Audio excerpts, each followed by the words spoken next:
Superfast news కి స్వాగతం. GO 46 పత్రాలను దగ్ధం చేస్తూ సంగారెడ్డి జిల్లా బీసీ జేఏసీ ఆధ్వర్యంలో సంగారెడ్డిలో నిరసన. స్థానిక సంస్థల ఎన్నికల నిర్వహణ కొరకు తెలంగాణ రాష్ట్ర ప్రభుత్వం జారీ చేసిన జీవో 46ను రద్దు చేయాలని డిమాండ్ చేస్తూ సంగారెడ్డి జిల్లా బీసీ జేఏసీ ఆధ్వర్యంలో సంగారెడ్డి ప్రధాన రహదారి మీద నిరసన తెలిపిన బీసీ జేఏసీ నాయకులు అనంతరం విలేకరులతో మాట్లాడుతూ తెలంగాణ ప్రభుత్వం బీసీలకు ఇచ్చిన హామీ మేరకు బీసీలకు 42% రిజర్వేషన్లకు చట్టబద్ధత కల్పించాలని, రాజ్యాంగ సవరణ చేసిన బీసీ రిజర్వేషన్లు 9వ షెడ్యూల్లో చేర్చాలని డిమాండ్ చేశారు.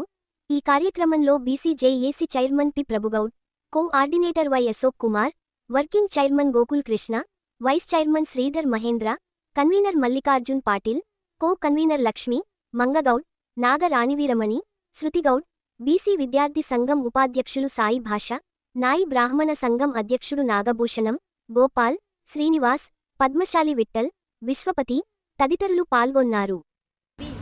ముఖ్యంగా స్థానిక ఎలక్షన్లను రద్దు చేసుకోవాలనేది మేము చాలా గట్టిగా హెచ్చరిస్తున్నాం. ముఖ్యంగా 46% రద్దు చేయాల్సిన అవసరం ఉంది. దాని ప్రకారంగా ఎలక్షన్లను తీసుకురావడానికి కుదరదని చెప్పేసి గట్టిగా బలంగా చెప్తున్నాం. 42% ఏదైతే రిజర్వేషన్ ఉందో అదే అమలు చేయాలి.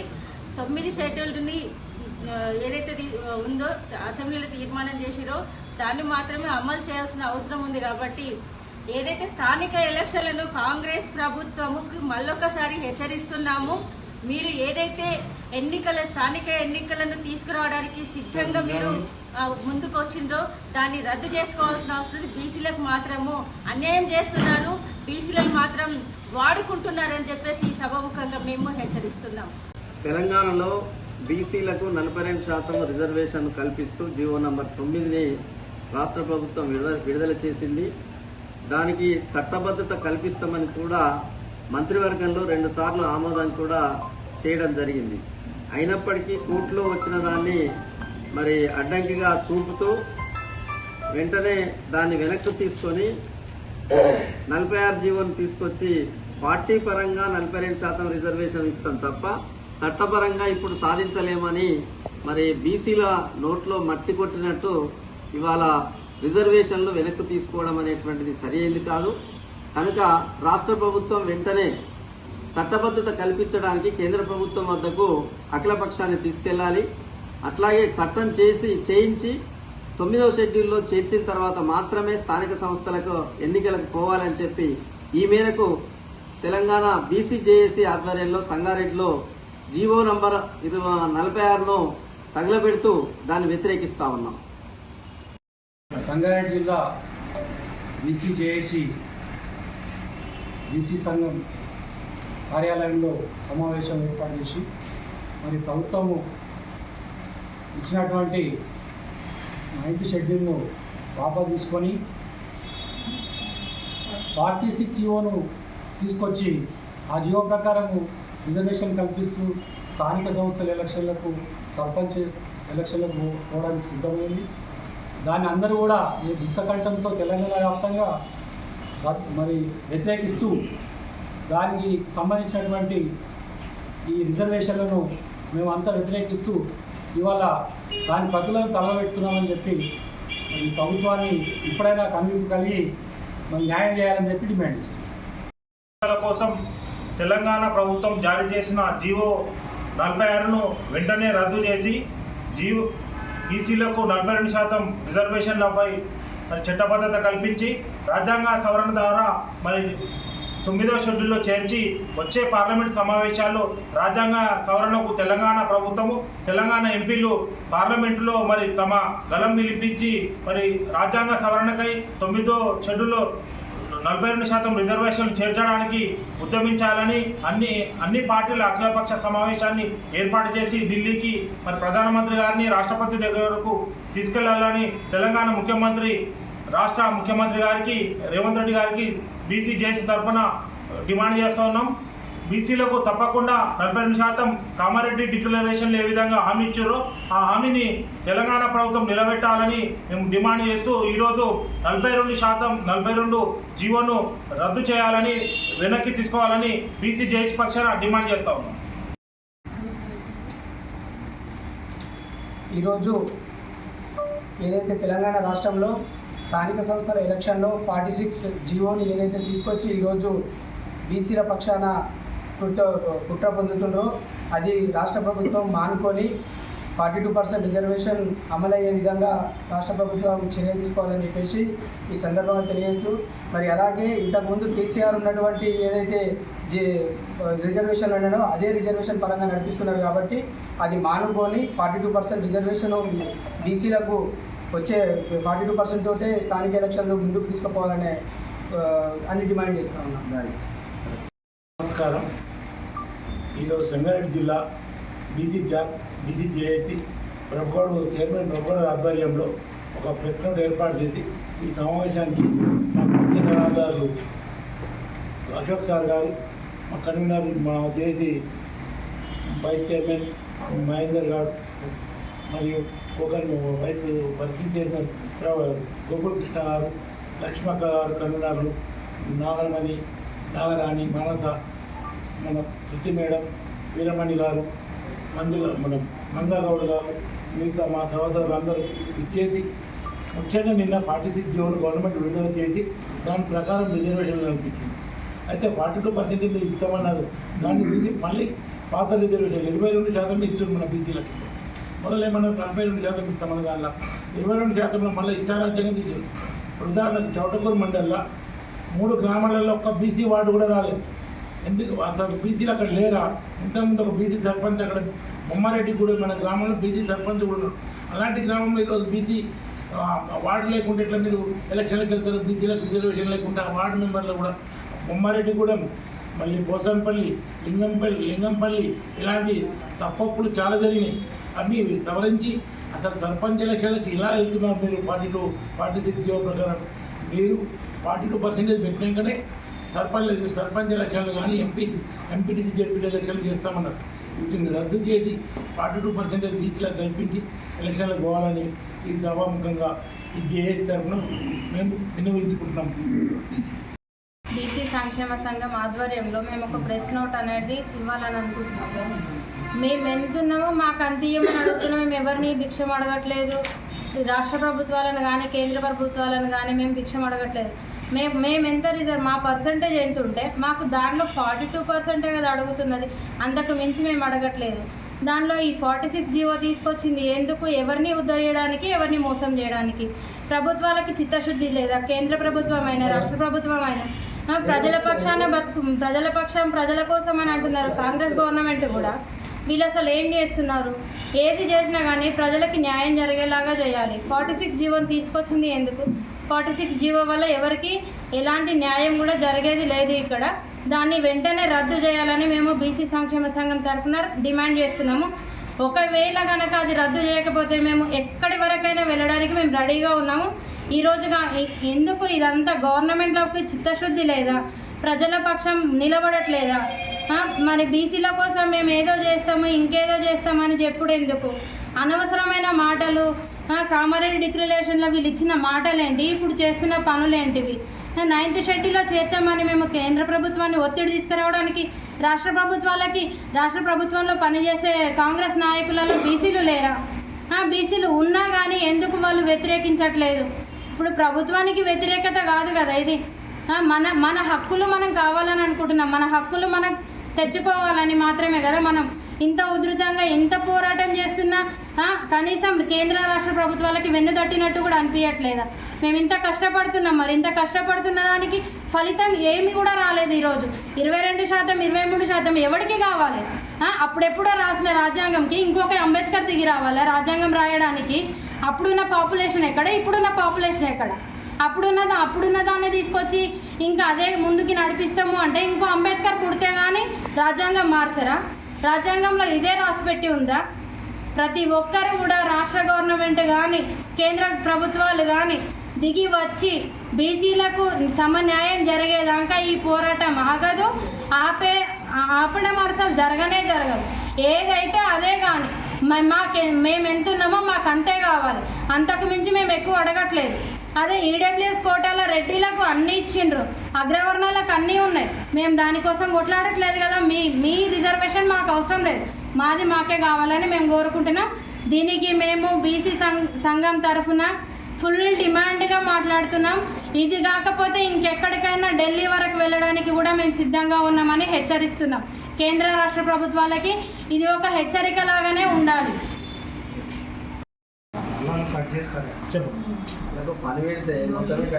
బీసీ సంఘం జేఏసీ నుంచి మేము ఇక్కడ అందరం కలుసుకొని ఒక తీర్మానానికి రావడం జరుగుతుంది. కేంద్ర ప్రభుత్వం కానీ రాష్ట్ర ప్రభుత్వం కానీ 9th జీవో తీసుకొచ్చి మాకు బాధ పోసింది అని అనుకున్నాము. కానీ మళ్ళీ అదే 46% జీవో తీసుకొచ్చి మా నోట్లో బండ్లు కొట్టింది. ఇది ప్రభుత్వానికి కూడా మంచిది కాదు. అందరం కలిసి కట్టి మేము ఒక తాటి మీద ఉండి మేము ఏమన్నా చేయగలుగుతాము.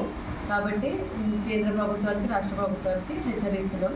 మాకు మా 42% రిజర్వేషన్ కావాలని మొత్తము వాగ్దానాన్ని మొత్తము మర్చిపోయి తన యొక్క కాంగ్రెస్ అంటే ఎట్లుంటుంది అనేది మోసం పునాదిరాల మీదనే బతికింది కాంగ్రెస్ అనేది మరొకసారి రుజువు చేసింది. స్వతంత్రం వచ్చినప్పటి నుంచి కూడా నేటి వరకు కూడా జనాలను మోసం చేస్తూ ఓట్లు వేయించుకుంటూ ప్రభుత్వాన్ని నడుపుతూ బీసీలకు అన్యాయం చేస్తూనే ప్రభుత్వాలు నడుస్తున్నాయి. కానీ బీసీలకు మేలు చేసే ప్రభుత్వం ఏది లేదు. స్వతంత్రం వచ్చినప్పటి నుంచి గమనిస్తూనే ఉన్నాం. మరి 42% ఇస్తామని చెప్పేసి నేటి వాళ్ళకి ఇవ్వకుండా 46 జీవోలు తీసుకొచ్చి దాని మీద పబ్బం కాటుకోవాలని మా బీసీ జాతిని మొత్తం నాశనం చేసే విధంగా ప్రభుత్వాలు పాలిస్తున్నాయి. కాబట్టి ఈ మోసాన్ని బీసీలందరూ కూడా అవేర్నెస్ పెరిగి ప్రభుత్వంలో నడుస్తున్న బీసీలు, ఎమ్మెల్యేలు, ఎంపీలు అందరికీ కూడా కనీసం వాళ్ళకి చీమ పుట్టినట్టు కూడా లేదు. ఒక స్టేట్మెంట్ కూడా ఇవ్వకొచ్చారు. వాళ్ళ లోపాలతో వాళ్ళు బతుకుతున్నారు. ఈ బతకడం కన్నా ఈ జాతికి మేలు చేయని బతుకులు ఎందుకు? మీకు ఎమ్మెల్యేలు ఎందుకు, ఎంపీలు ఎందుకు మీరు? కాబట్టి మా జాతికి మేలు చేయాలి మీరు ఎట్టి పరిస్థితుల్లో. ఈ వైజాగ్ సంగారెడ్డి నుంచి మేము జాబ్ నుంచి ఇస్తున్నాము. కాబట్టి అందరు మేల్కొని ఎంపీలు, ఎమ్మెల్యేలు అందరూ కూడా వచ్చే ఎమ్మెల్యే ఎలక్షన్లలో, ఎంపీ ఎలక్షన్లలో మాకు న్యాయం జరగడం లేదు. కాబట్టి మేము పెద్ద ఎత్తున ఉద్యమానికి నాంది పలికి ఇది మోసము చేసే కాంగ్రెస్ పార్టీ అనేది మరొకసారి చరిత్రలో రుజువు చేసుకున్న కాంగ్రెస్ పార్టీని మేము ఎప్పుడూ నమ్మము. మేము ఉద్యమాన్ని ఇది కొనసాగిస్తూనే ఉంటాము. మా బీసీలకు రాజ్య అధికారం వచ్చే వరకు కూడా మేము ఈ బీసీలను మేము మా పక్షాన, బీసీల పక్షాన మేము ప్రభుత్వాలను వ్యతిరేకతమే ఇస్తాం. ఈరోజు బీసీ జేఏసీ సంగారెడ్డి వైఎస్ఆర్ భవన్లో బీసీ జేఏసీ కార్యాలయంలో పత్రికా సమావేశం ఏర్పాటు చేయడం జరిగింది. ఈ యొక్క సమావేశం ముఖ్య ఉద్దేశం 46 జీవోను చేస్తూ స్థానిక ఎన్నికలకు ప్రభుత్వము ఏర్పాట్లు చేయడము చూస్తుంటే మరి 42% రిజర్వేషన్ అమలు చేసి స్థానిక ఎన్నికలకు పోతామన్న ముఖ్యమంత్రి గారు మరి మాట మార్చి మరి పాత పద్ధతిలోనే మరి స్థానిక సంస్థ ఎన్నికలు జరుపుకోవడం ఇది బీసీలకు అన్యాయం చేయడం తప్ప బీసీలకు మేలు చేసే విధంగా లేదని కూడా ఈ సందర్భంగా నేను తెలియజేస్తా ఉన్నా. మరి ఆనాడు ముఖ్యమంత్రి గారు మాట ఇచ్చిండు, మరి ఏం దాకైనా నేను పోరాడతా అని ఢిల్లీకి పోయి జంతర్ మంతర్ కాడ ధర్నా కూడా చేసిండు. మరి అప్పుడు ప్రధానమంత్రితో చర్చించి మరి తెలంగాణ రాష్ట్రంలో బీసీల జనాభా ప్రతిపాదిక పైన మరి వారికి 42% న్యాయబద్ధంగా మేము ఇచ్చినాము, మీరు ఇక్కడ అమలు చేసి పంపండి బీసీలకు మా తెలంగాణలో మరి వాళ్ళకు న్యాయం జరుగుతుందనే మాట మాట్లాడకుండా జంతర్ మంతర్ తాన పోయి ధర్నా చేస్తే దానికి ప్రధానమంత్రి ఎలాంటి రెస్పాండ్ కూడా కాలేదు. మరి ఇక్కడ వచ్చి కేంద్రంలో ఆగిపోయిందని చెప్పి ఇక్కడ ఉన్న పద్ధతిని కొనసాగిస్తూ మరి అన్ని గ్రామాలలో కూడా జిల్లాలో మరి ఒక్కొక్క గ్రామాల్లో ఒక బీసీ వార్డ్ నెంబర్ కూడా లేని గ్రామాలకు వీళ్ళు లిస్టు తయారు చేసిండ్రు. మరి ఏదైతే గ్రామంలో అధిక సంఖ్యలో ఉన్న కులాలకి వాళ్ళకు రిజర్వేషన్లు వాళ్లకు అమలు చేస్తూ వాళ్ళకే రిజర్వేషన్లు అమలు చేసుకుంటూ మేము ఆ ప్రయత్నం లిస్టులు తయారు చేసినామని అధికారులు చెప్పడం జరిగింది. ఒక సంగారెడ్డికి సంబంధించి చూస్తే మరి బీసీలకు 6 రిజర్వేషన్లు 6 సీట్లు 6 విలేజెస్ రిజర్వేషన్స్ వచ్చినాయి. అందులో మహిళలకు 3 మరి పురుషులకు 3 అనే విధంగా మరి ఎంపీటీఓ గారు స్పష్టంగా చెప్పడం జరిగింది. అదేవిధంగా మరి వార్డు నెంబర్లలో పోతే మరి కొన్ని గ్రామాలలో అయితే అసలే బీసీ వార్డు నెంబర్లు లేరు. మరి ఇవన్నీ కూడా మరి ప్రభుత్వ జిల్లా యంత్రాంగం మరి పకడ్బందీగా చక్కగా మరి గ్రామాలు తిరిగి మరి వాళ్ళ యొక్క ఏ క్యాస్ట్ ఏ వాళ్ళు సంఖ్య ఎంత ఉందనేది మరి చూసుకున్న తర్వాత రిజర్వేషన్లు అమలు చేయాలి తప్ప దీనికి రిజర్వేషన్లు అనేది స్థానిక ఎన్నికలకు పార్టీ రిజర్వేషన్లు ఏముంటాయి, ప్రభుత్వ రిజర్వేషన్లు ఏముంటాయి. స్వతంత్రంగా ఏవి స్వతంత్రంగా గుర్తులే వస్తాయి తప్ప గ్రామ సర్పంచ్ని ఆ గ్రామంలో ఉన్న ప్రజలు గ్రామ సభ్యులను ఎన్నుకుంటారు. దాన్ని రిజర్వేషన్లు మేము 42% ఇస్తామని చెప్పి మళ్ళీ 22%కి వచ్చారు. ఈ మాట తప్పే ప్రభుత్వాలను మరి బీసీలు నమ్మే పరిస్థితుల్లో లేదు. బీసీలంతా ఏకమై ఏ గ్రామాలనైతే బీసీలు అధిక సంఖ్యలో ఉన్నారో వాళ్ళ దాంట్లో పోటీ పడకుండా ఒక బీసీని నిర్ణయం చేసుకొని ఆ బీసీని గెలిపించుకొని ఆ సర్పంచులను వార్డు మెంబర్లను అత్యధిక మెజార్టీతో గెలిపించి మన వ్యతిరేకులు ఎవరైతే ఉన్నారో వాళ్లకు ఇది పరీక్షగా మన వాళ్ళని గెలిపించుకోవాలని ప్రతి ఒక్క బీసీకి మన జిల్లా వాసులకు అందరూ కూడా నేను విజ్ఞప్తి చేస్తూ ఉన్నా. అదేవిధంగా ప్రధానమంత్రి గారు మరి తెలంగాణ పైన కనికరించి మరి 42% బీసీ రిజర్వేషన్ను ఎంబడే పార్లమెంట్లో పెట్టించి మరి చట్టం చేయాలని కూడా ఈ సందర్భంగా నేను ప్రధానమంత్రి గారికి విజ్ఞప్తి చేస్తూ ఉన్నా.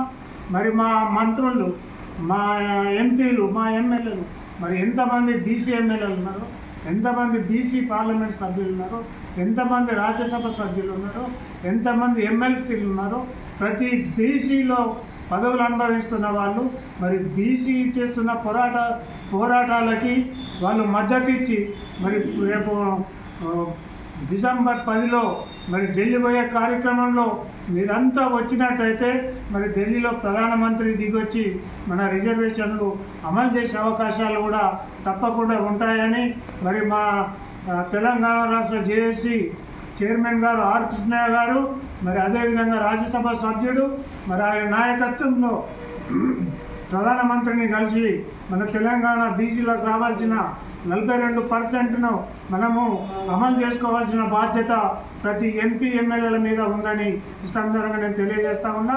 అదేవిధంగా చలో ఢిల్లీ కార్యక్రమానికి మాతో పాటు ఈ మా జిల్లాలో సంగారెడ్డి జిల్లాలో మహిళలు అన్న తమ్ముళ్ళు అందరూ కూడా మరి పెద్ద ఎత్తున యుద్ధమానికి సిద్ధమై గ్రామంలో మా బీసీ అభ్యర్థులను గెలిపించుకొని సర్పంచులుగా వార్డు మెంబర్లుగా అధిక సంఖ్యలో గెలిపించుకోవడానికి అందరం కృషి చేస్తామని ఈ సందర్భంగా నేను తెలియజేస్తా ఉన్నా. మరి ఏదైతే 46 జీవో ఇచ్చిండ్రో అది గతంలో ఉన్న జీవోను మీరు కొత్తగా ఇవ్వడము, దీంట్లో పార్టీ గౌరవం కానీ మీరు ఇచ్చిన మాట కానీ బీసీలు నమ్మే పరిస్థితుల్లో లేకుండా ఈ యొక్క 46 జీవో చెప్తుందని కూడా ఈ సందర్భంగా తెలియజేస్తున్నా. ఈ పత్రికా సమావేశానికి వచ్చిన ప్రతి ఒక్కరికి పేరు పేరున్న హృదయపూర్వక ధన్యవాదాలు తెలియజేసుకుంటూ ఇప్పుడు మా పెద్దలు అశోక్ గారు కానీ, గోకుల్ కృష్ణ కానీ, మన శ్రీధర్ కానీ, మన సాయి కానీ, మన అక్క లక్ష్మి కానీ, మన మల్లికార్జున్ పటేల్ మా అధ్యక్షుడు నాగరాణి, మరి మంగగౌడ్ గారు, శృతి గౌడ్ గారు, అలా నాగమణి గారు, అదేవిధంగా మా అధ్యక్షుడు మా గోపాల్ గారు, నాగకృష్ణ గారు అధ్యక్షులు, విఠల్ గారు, అదేవిధంగా మా కృష్ణపతి గారు, మా శ్రీను జిల్లా ప్రధాన కార్యదర్శి బీసీ, అదేవిధంగా ఈ మా ప్రతి బీసీ సోదరులకు కూడా నా హృదయపూర్వక ధన్యవాదాలు తెలియజేస్తున్నా. జై బీసీ, జై బీసీ. ఈరోజు 46 జీవో ఏదైతే ప్రకటించిందో ప్రభుత్వము, ఆ జీవోని పూర్తిగా జేఏసీ ఈరోజు మరి నిరసన తెలుపుతూ దీన్ని తగలబెట్టడం జరుగుతుంది. నిరసనగా ఇదే చేయవలసింది. అందరూ కూడా ఏకాభిప్రాయంతో ఈ నిరసన కార్యక్రమాన్ని ఏర్పాటు చేయడం జరిగింది.